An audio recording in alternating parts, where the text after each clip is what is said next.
je voudrais vous dire, ces défis que nous avons devant nous, vous les connaissez tous. Le défi de la paix, le défi du changement climatique, qui est commencé et génère d'ores et déjà 20 millions de réfugiés dans le monde sur les 60 millions qui sont actuellement en transhumance dans les conditions abominables que vous connaissez. Et puis, c'est le défi d'un partage des richesses absolument inouï, qui est non seulement scandaleux moralement pour nous autres qui sommes du camp de l'émancipation humaine, mais qui est une entrave à tout développement coordonné de la planète et des êtres humains qui y pullulent. Car vous savez que nous étions à peine 2 milliards en 1950, et nous sommes 7 milliards, et nous sommes bientôt 11, et nous exerçons une pression en même temps qu'une bataille commence à se dessiner pour l'accès aux matières premières, et se déchaîne partout, pendant que nous avons des discussions qui finalement sont subalternes par rapport à ces grands enjeux qui vont modifier de fond en comble l'avenir du siècle qui vient. Oui, de fond en comble.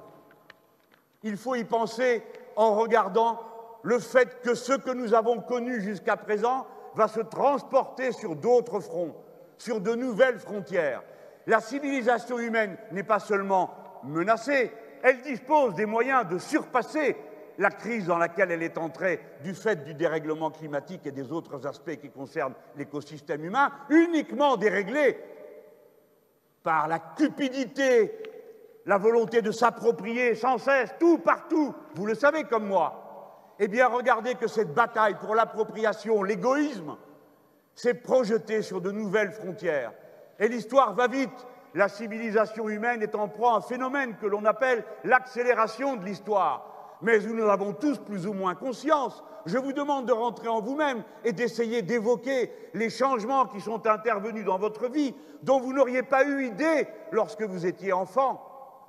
Ma grand-mère allait au bal monté à Staweli en char-à-banc.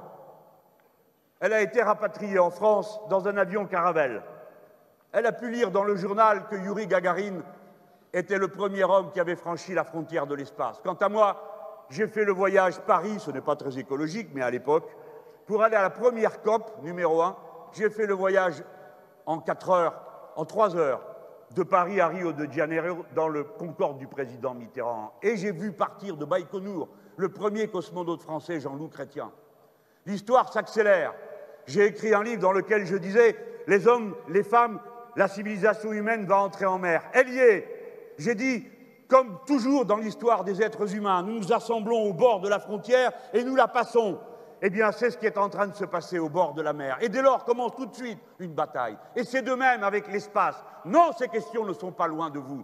Ce sont les questions dont vous aurez à connaître dès demain et dont vous connaissez dès aujourd'hui, parce que vous êtes venus ici peut-être avec un GPS et que d'ores et déjà vous êtes reliés à l'espace et aux satellites qui y gravitent.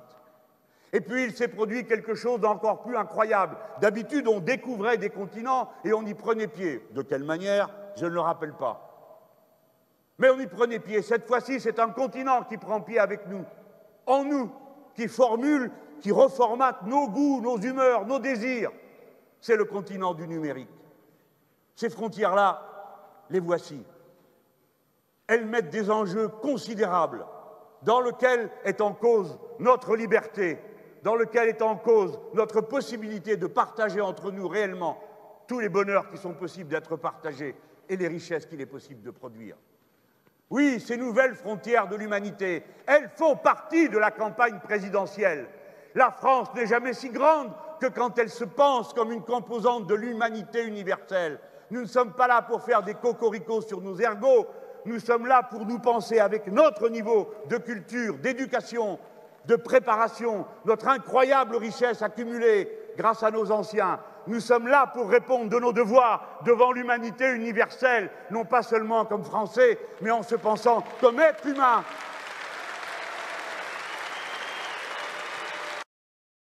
Nous allons le faire avec enthousiasme, en arrêtant de regarder la pointe de nos chaussures, par tous ces gens qui, du matin au soir, passent leur temps à culpabiliser tout le monde, à dire que les travailleurs ne travaillent pas, que la France ne progresse pas, qu'elle est peuplée d'ignorants, que son école ne vaut rien, alors que ce meeting soit aussi un hymne d'amour pour l'histoire de France et pour qui nous sommes. La France, celle de la Déclaration des droits de l'homme. La France, la fille aînée de la sécurité sociale et de l'école laïque.